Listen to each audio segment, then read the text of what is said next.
Trust you had a fantastic day. We're going to have an exciting conversation tonight centered on relationship.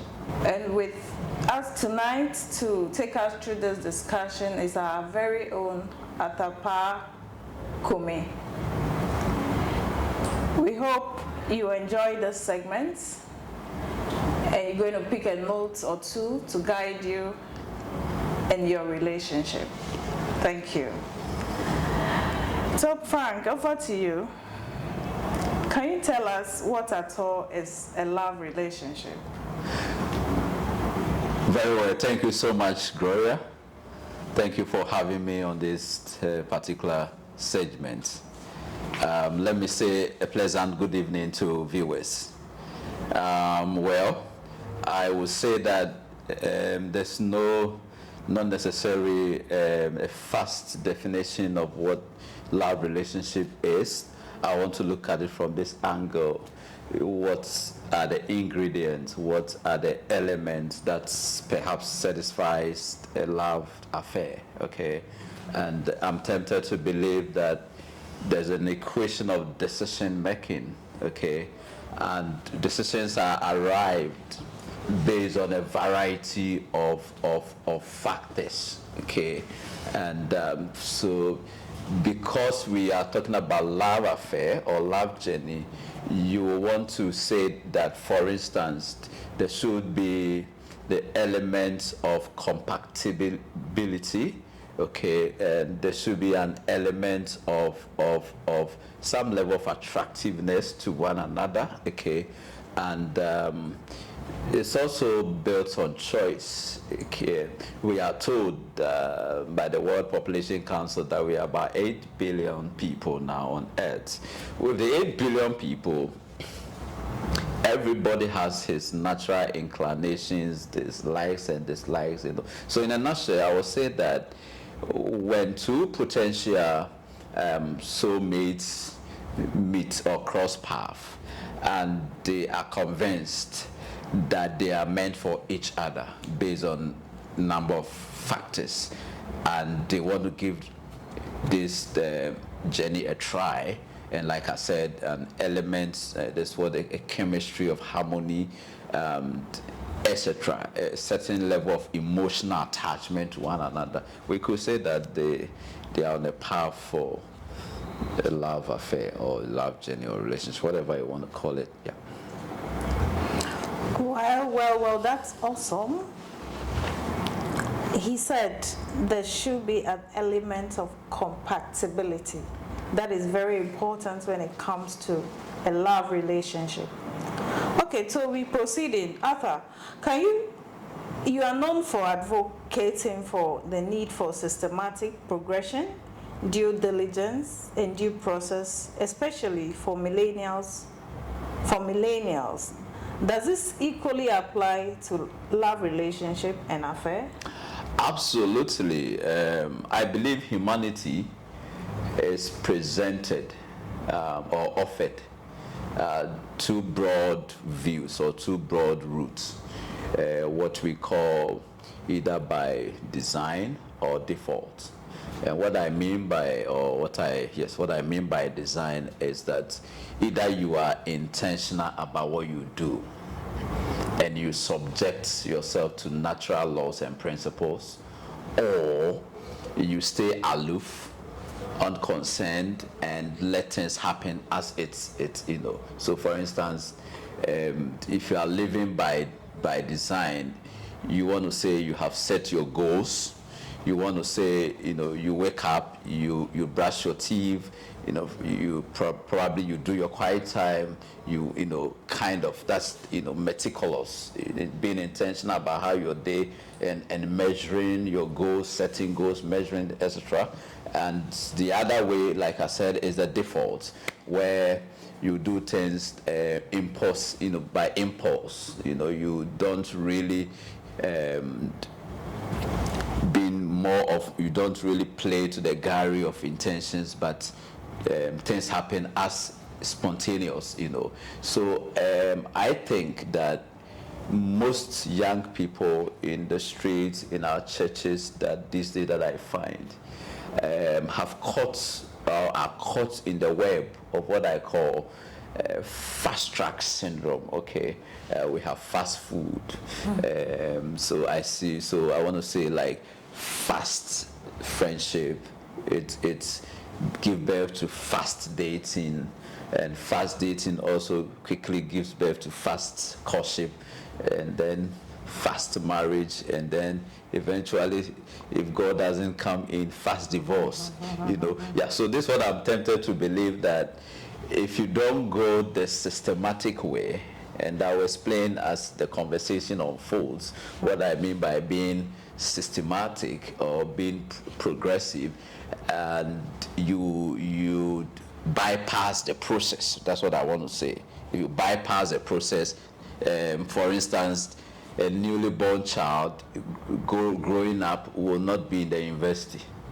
Automatically, the child has to go through basic school, preschool, basic school, primary school, basic school, secondary, etc. And so, if a relationship in the same vein, you meet a potential life partner, and tomorrow it has advanced into something else that did not subject itself to natural laws and principles, then that is where I see that there's a problem, or there's a red flag right there. Okay, this is really getting exciting. Talking about fast track relationship. Some people there's a school of thought that says the longer the relationship, maybe you are courting, the longer the relationship, it doesn't work anymore. When you court for a very short time, then if it will work, it doesn't need matter. To take 10 years for you to study your partner. So on that note, can you take us through the ideal stages of a love relationship, or of a love journey? Must we go through the 10 years to study the person very well before you want to say yes to that person, or just 6 months or some few months is enough to settle down with the person? Take us through the journey and let's see. Thank you, Madam Gloria. So, first of all, I am not even tempted to believe that it's about years or months, whatever. But as far as I'm concerned, and from the little I've read and from the little experience I've had, I think I'm going to the 9th year of marriage and all that. It's not too long if you compare to those who are celebrating their 30 and 40s in a way.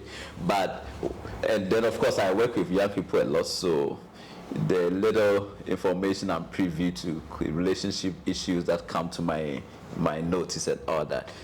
First of all, I think that if a potential or a prospective life partner mates meet each other, it depends on the location and it depends on where you met a person.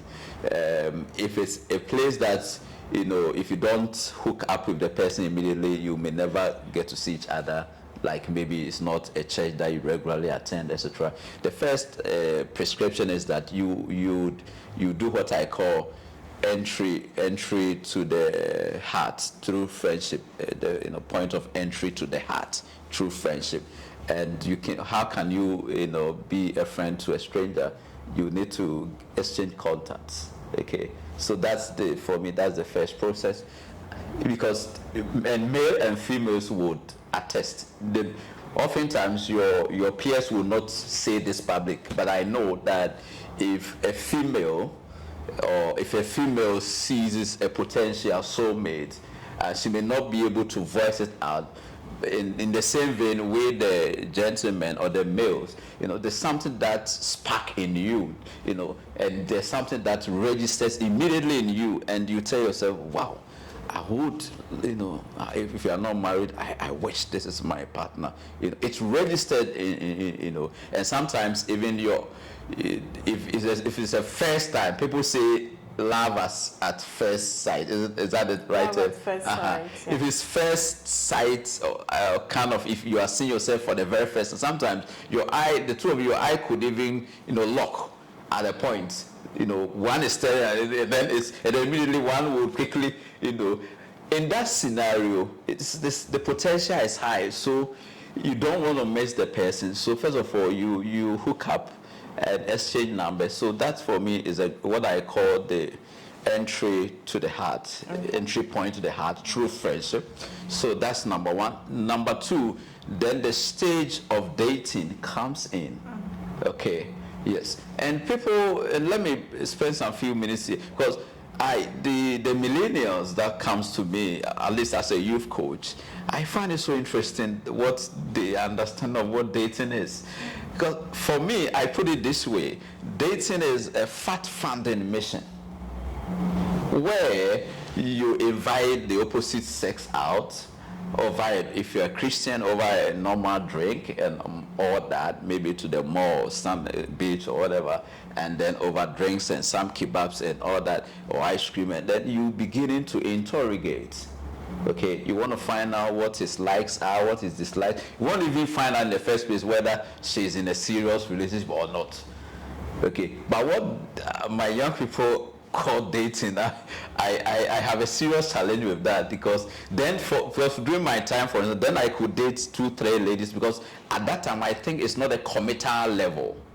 Okay, because you are ascertaining, you are, you know, kind of weighing. Okay, so from the dating, you know, when after the dating you have done your conversations, interrogations, you try to get at least few ideas, the person's value system, the person's belief system, and etc. Once you get that and you align it with your own, okay, is it that's what I'm also looking at, you know?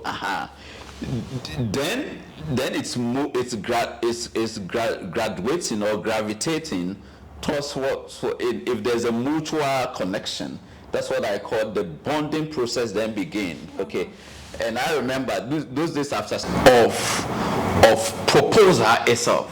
So this time you've seen the chemistry, the flair, the natural flair is there. So you want to then stamp the relationship, and that is where, you know, you propose love officially to the would-be soulmate. And then if you are lucky and your proposal is accepted, the next level is to bring in authority figures. What do I mean by authority figures? Your pastors, parents from both sides, then comes in. They come in to kind of validate the relationship. So after the chemistry becomes evident, the flow between the two of you becomes evident. After that is the bonding process, and then if you don't see each other, the day seems not to be complete and all that, then you officially put the proposal across board.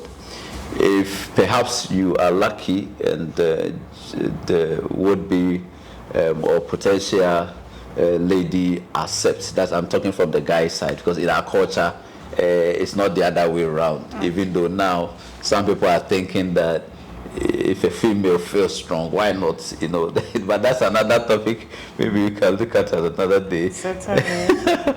But for today, the emphasis is on, so when you make your intentions known and it's accepted, then you want to bring in authority figures, so mentors, pastors, parents from both sides and all that. Then they become witnesses. You know, the scripture said we are surrounded by so great a crowd of witnesses. And there's wisdom in there, because if any of you at the relationship point want to misbehave, that is where accountability partners shows up, and, you know, kind of. So that is it. And then you are on the road to courtship. And the courtship is often automatically, all things being equal, if no major conflicts erupts, then from the courtship you go to the marriage ceremony. So this is what I believe is a process, and unfortunately I don't see most young people following the laid down, you know, principles. Okay, That's an exciting one. Author Paa-Kumi has just taken us through the stages of a possible relationship. That's entry, dating, bonding, proposal, validation of the relationship. That's when you bring in your pastors, your parents, courtship, and then marriage. Yeah. That's a fantastic one. I hope you are picking your notes.